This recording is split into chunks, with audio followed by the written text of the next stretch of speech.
CJ, ano lang, first of all, kamusta lang yung experience na going up against itong fellow rookie hopefuls? Well, sa lahat, sobrang saya kasi hindi ko na-expect yung competition eh.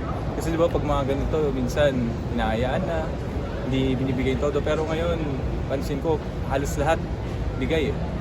So halos lahat may gustong patunayan. Sobrang sarap paglaro.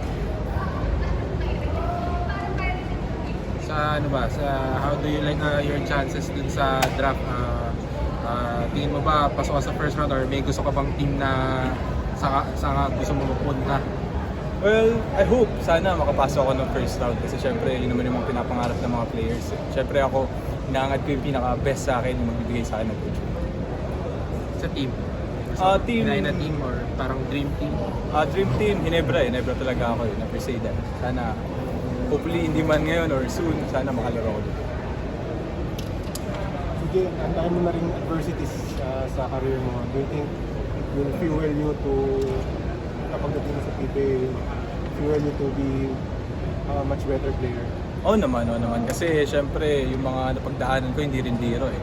So, lahat yun nagbibigay sa akin ng motivation para alam mo yun, araw-araw ako magtrabaho.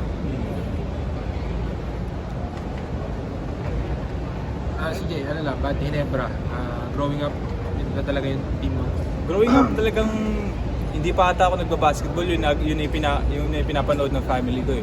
Tuwing papasok ng finals, nagiinuman sila, syempre nakikisama ako. So talagang bata pa lang ako Hinebra na yung team ng family ko. Kumbaga dugong Hinebra eh. Bata ka lang. Hindi naman. Mali ba yun? Nakikisama lang ako pero hindi umiinom. Good. Thank you.